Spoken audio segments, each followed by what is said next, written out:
Por muito tempo nos sonegaram muita coisa importante. Seria impossível produzir uma série para abordar cada um dos aspectos que são relevantes para entender o cenário que a gente está inserido. É para isso que surge o Insight Brasil Paralelo. São documentários de curta duração, com um padrão de estética e didática do Brasil Paralelo, para abordar temas importantes e que nos preocupam na atualidade. O primeiro Insight do Brasil Paralelo chama-se Venezuela, uma tragédia do século XXI. No final de cada mês, vocês vão receber gratuitamente, através do nosso canal do YouTube, um novo Insight do Brasil Paralelo. É importante, antes de assistir esse vídeo, lembrar que todos os documentários e séries que vocês já conhecem, toda a estrutura que vocês estão vendo aqui atrás, depende única e exclusivamente dos membros que se tornam assinantes do Brasil Paralelo. Se você não sabe do que eu estou falando, clica no link na descrição e se informe sobre todas as vantagens de apoiar essa iniciativa para que ela continue acontecendo e produzindo seus documentários e ter acesso a um mundo de conhecimento exclusivo que só os assinantes têm acesso. Então, fique agora com o documentário e até breve.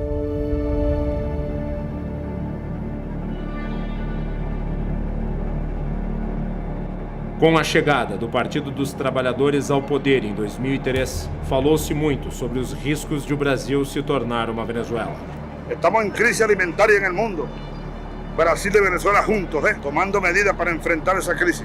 Durante os últimos 15 anos, os dois países estiveram submetidos a partidos de esquerda e líderes políticos, colegas na organização supranacional denominada Foro de São Paulo. Quando tivemos a ideia de construir o Fórum de São Paulo. É possível reconhecer aspectos de nossa história no país vizinho? Que elementos levaram a Venezuela a regredir tanto em seus indicadores econômicos e sociais?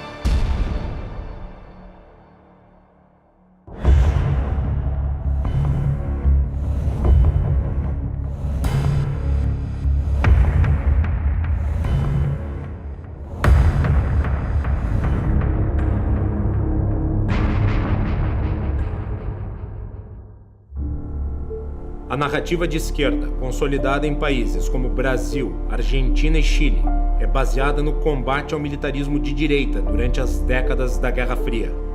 A Venezuela, por sua vez, não viveu uma situação como essa porque sua última ditadura se deu nos anos 50.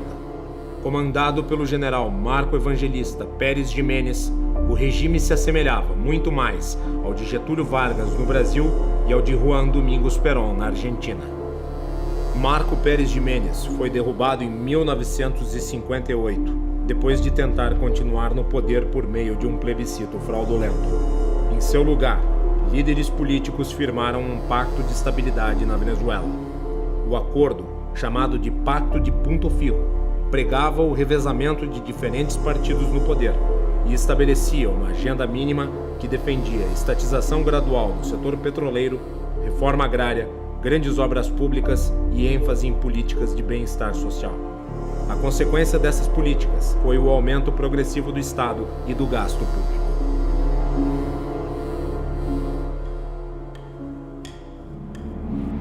Ao mesmo tempo, grupos terroristas de esquerda, como as Forças Armadas de Libertação Nacional, FARC, abandonaram as armas e passaram a traçar novos planos. Ao invés do combate aberto, as FARC mudaria de nome para Terceiro Caminho e passaria a se infiltrar nas Forças Armadas. Um dos nomes importantes que entraram na recém-legalizada FARC foi Adán Chávez, irmão mais velho de Hugo Chávez. Nessa mesma época, Hugo passou a integrar o exército. Além do parentesco, Adán teria um importante papel na formação ideológica de seu irmão, sendo seu tutor revolucionário. Chávez era un devorador, un investigador nato, y eso le dio inicialmente una formación en ese sentido autodidacta, ¿no? El 5 de julio de 1975 yo salí de subteniente con un fusil aquí y el libro del Che Guevara bajo el brazo. Yo salí ya convertido en un soldado rebelde. En 1986, Chávez criou seu próprio grupo político, o Movimento Bolivariano Revolucionário 200, MBR-200. A queda do preço do petróleo ocorrida na década de 80 expôs a fragilidade da economia venezuelana, que era dependente da exploração do petróleo. O país havia estatizado o óleo negro, tornando-o a sua principal fonte de riqueza. O resultado foi a fuga de capitais e o empobrecimento da nação. Oh, patria mía, patria querida, voy a la guerra a luchar por ti. Em 1989, a economia da Venezuela se tornou insustentável. Carlos Andrés Pérez, o presidente da época, se viu obrigado a adotar medidas de controle de gastos para tentar dar uma resposta ao problema estrutural do país. A esquerda radical não aceitou as medidas e grupos como o Terceiro Caminho e o MBR-200, liderado por Chávez, articularam um grande ato público contra o governo. O protesto foi chamado de Caracazo e consistiu em violentas manifestações de rua. Ônibus foram queimados, prédios públicos e privados vandalizados e destruídos. Não restou alternativa ao governo, senão convocar o exército para repor a ordem em um país que estava prestes a convulsionar. A crise serviu de combustível para que Chávez e seus partidários se mobilizassem com o objetivo de usurpar o poder democraticamente constituído. Em 4 de fevereiro de 1992, Chávez entrou em ação. Liderou unidades militares em Caracas com o objetivo de derrubar o governo. Yo, ante el país y ante ustedes, asumo la responsabilidad de este movimiento militar bolivariano. Nosotros acá en Caracas no logramos controlar el poder. Ustedes lo hicieron muy bien por allá, pero ya es tiempo de evitar más derramamiento de sangre, ya es tiempo de reflexionar y vendrán nuevas situaciones y el país tiene que enrumbarse definitivamente hacia un destino mejor. A tentativa de golpe fracassou.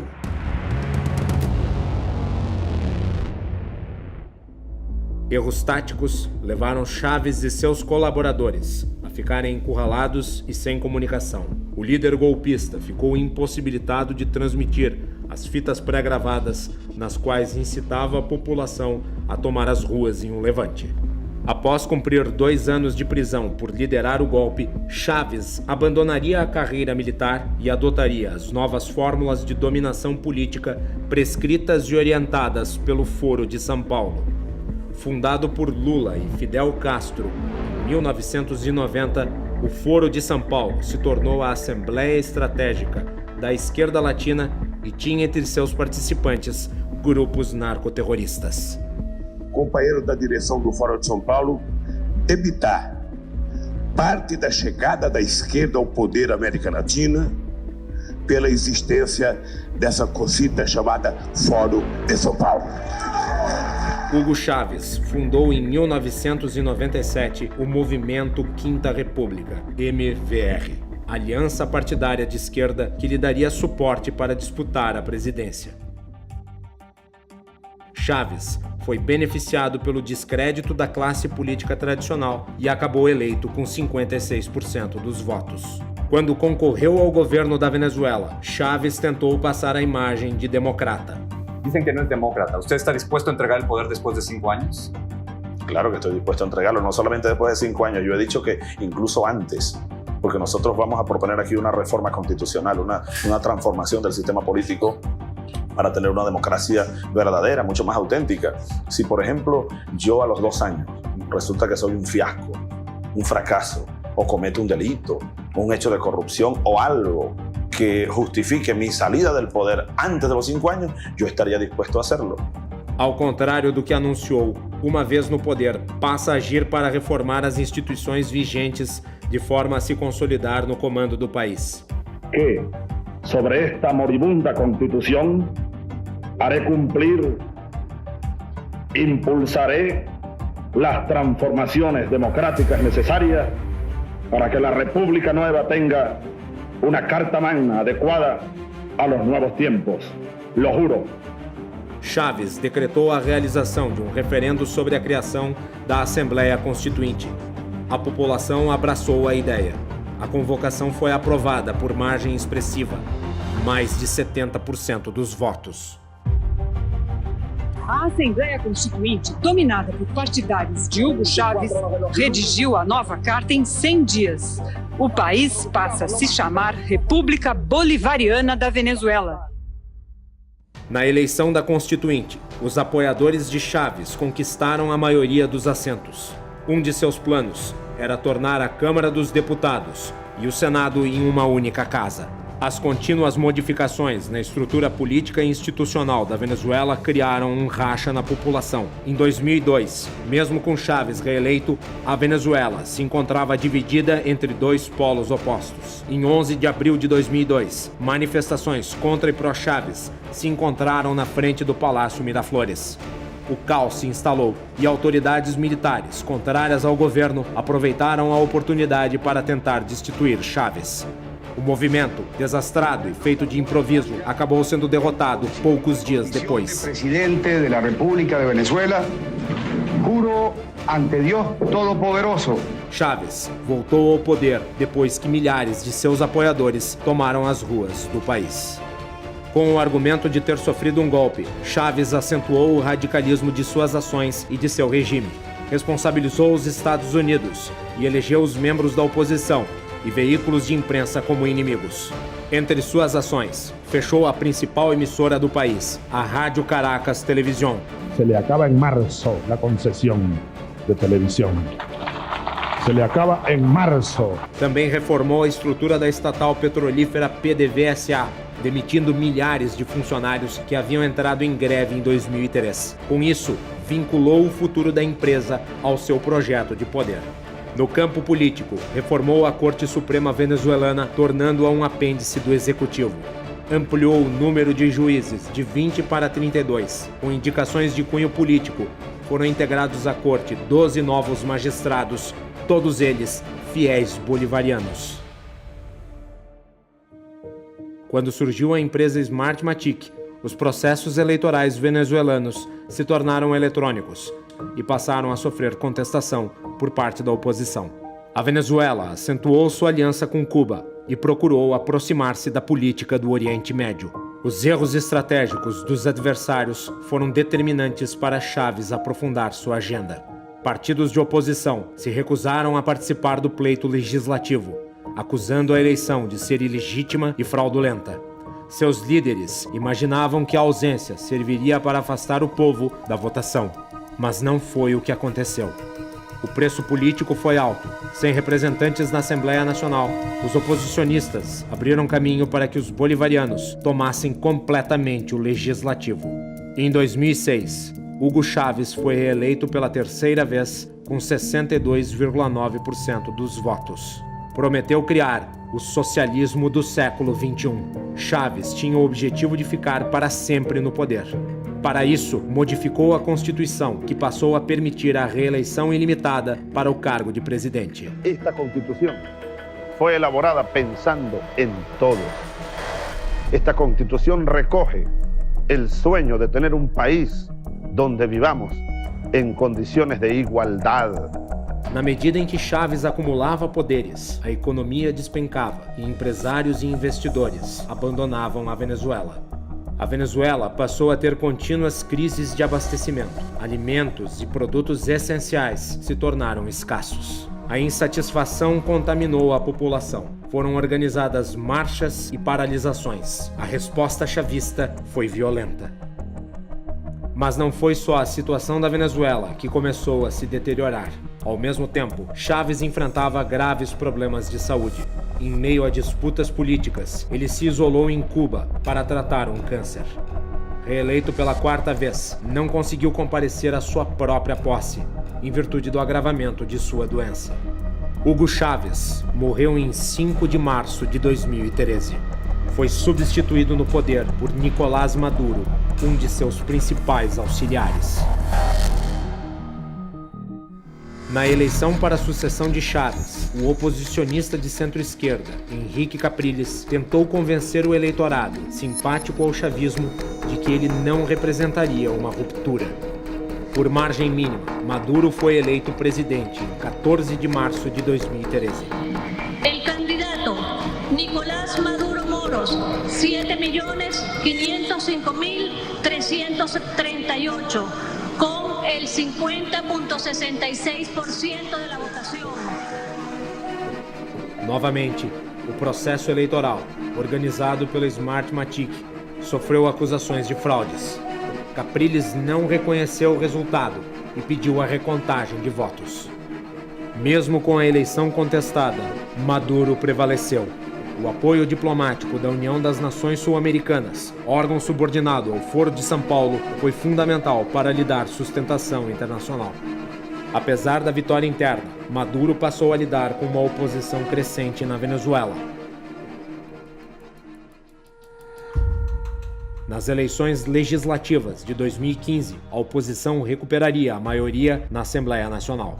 Tentando driblar os adversários do parlamento, Maduro convocou uma nova Assembleia Constituinte. Anuncio que en uso de mis atribuciones presidenciales como jefe de Estado constitucionales de acuerdo al artículo 347, convoco al poder constituyente originario para que la clase obrera y el pueblo en un proceso popular constituyente convoque una Asamblea Nacional Constituyente. A manobra não foi reconhecida nem dentro do país e nem pela comunidade internacional. Mesmo assim, formou-se um parlamento paralelo, próprio da ditadura, que passaria a funcionar como alternativa ao parlamento oficial. Foi em meio a esse clima que, em 2018, Maduro buscou sua reeleição. Obteve vitória contestada internacionalmente. As fraudes no processo eleitoral se avolumaram. Brasil, Estados Unidos e União Europeia não reconheceram a legitimidade de Maduro para continuar. O parlamento oficial também se recusou a prestigiar sua posse. E na Venezuela, o presidente Nicolás Maduro foi reeleito para um novo mandato de 6 anos, numa votação marcada por alta abstenção e denúncias de fraude. Maduro disse que essa foi uma vitória contra o imperialismo. Depois de 93% das urnas apuradas, ele foi declarado vencedor com pouco mais de 5.800.000 votos. O impasse se agravou quando Juan Guaidó, então designado líder da Casa Legislativa dominada pela oposição, se declarou presidente da Venezuela. Juro